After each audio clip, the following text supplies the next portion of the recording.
waxaan deganahay magaalada Helsinki ee dalka Finland. Waxaan ahay hooyo, waxaan ka shaqeeyaa iskuulada, waxaan ahay macallin dhiga luqadda Soomaaliga iyo diinta Islaamka public schoolka Helsinki.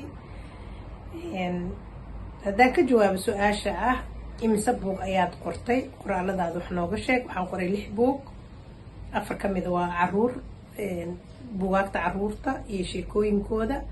2 buug oo ka mida waa buugaagta maaragtay qisooyinka ah, oo mid insha Allah dhawaan imaanayo, midna uu soo baxay sanadkii lasoo dhaafay bishiisa 4aad, buuga Garoob iyo Godob Rageed. sidoo kale waxaa ka mid ah Jasiiradii Nabadda Maroodi Cagweyne. waxyaabaha aan qoray waxaa ka mid ah oo ugu muhiimsan oo aan raba inaan maanta ugu hambaliyeeyo ummadda Soomaaliyeed, in aan u diyaariyo caruurta Soomaaliyeed application Google maaragtay Play Store-ka ay kasoo baxsanayaan oo ah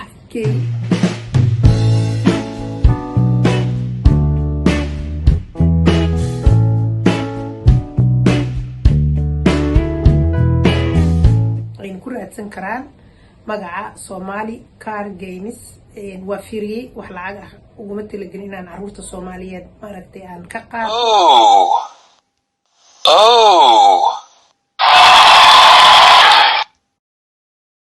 waa qayb ka mid ah dhaxalka aan rabo inaan caruurta Soomaaliyeed u reebo, anigoo runtii aad ugu faraxsan hawshaas.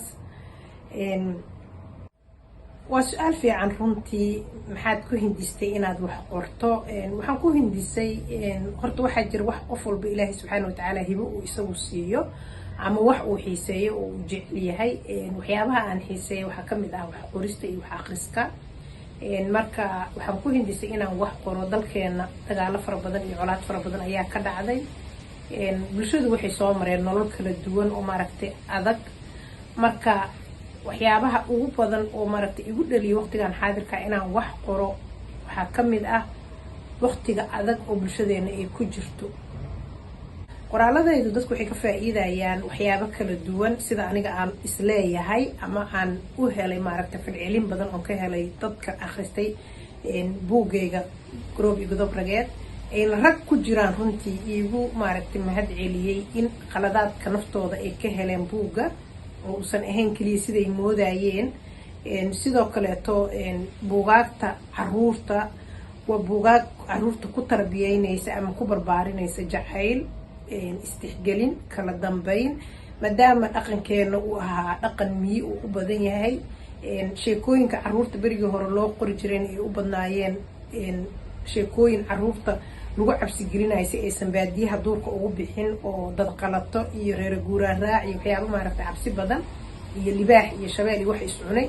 si ka bedelan sidaas ayaan waxaan maaragtay go'aansaday in aan qoro buugaag la jaan qaadi karta nolosha casriga ah, oo ah buugaag caruurta ay ka baranayaan waxbarasho, ay ka baranayaan nidaam, ay ka baranayaan maaragtay nolol, ay ka baranayaan in la isku maaragtay tanaasulo, ay ka baranayaan in la iscafin karo, ay ka baranayaan in qofka uu leeyahay hibo isaga u gaar ah, hibadiisaasna uu aqoonsan karo, dareenkiisa uu aqoonsan karo. marka waxaan aaminsanahay inay buugtaasna caruurta wax badan ay ka baranayaan, Ilaahay idankiis dadka waaweyn ay wax ka faa'iidayaan iyaga laftirkooda. dadku waxay ka heli karaan qoraaladayda website-kayga elaispublisher.com. si toosan way uga soo dalban karaan, oo maaragtay aniga ayay si toos iga soo dalban karaan qofkii xiiseynaya. waa su'aal wanaagsan. maxaad kula talin lahayd dumarka Soomaaliyeed, hablaha Soomaaliyeed? waxaan kula talin lahaa gabar walba oo Soomaaliyeed inay ka bilowdo dadaalka nafteeda, ilmaheeda, kadib haddii ay isu aragto inay bulshadeeda wax u qaban karto ay bulshadeeda usoo gudbiso. haddii aysan hooyo ahayn ay tahay gabar dhalin yar, waxaan kula talin lahaa inay nafteeda ku dadaasho, inay nafteeda maaragtay wax u qabato, wax barato, nafteeda dhisto. qofka markuu asaga tiisa dhiso oo maaragtay meel iska soo saaro ayuu bulshadiisa wax u qaban karaa. kalsoonida iyo dadnimada kuma xirna rag iyo dumar midka aad tahay, waxay ku xiran tahay sidaa hadba adiga u dadaasho, sidaad awoodaada ugu qanacdo, iyo sidaad adiga isu aragto. marka gabdhaha Soomaaliyeed waxaan kula talin lahaa gabar walba inay iyada inta muraayada hor istaagto is eegto, inuusan jirin qof 4 gacmood leh, inuusan jirin qof maaragtay 4 lugood leh, inuusan jirin qof 4 indhood iyo 4 maaragtay maskax leh.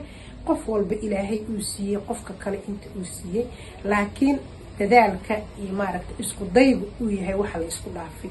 marka waxaan kula talinayaa gabar walba Soomaaliyeed, hooyo walba Soomaaliyeed, tan yar tan weyn, tan maaragtay ayeeyada ah, qof walba in uu ogaado inuu leeyahay hibo isaga u gaara qof kale uusan haysan.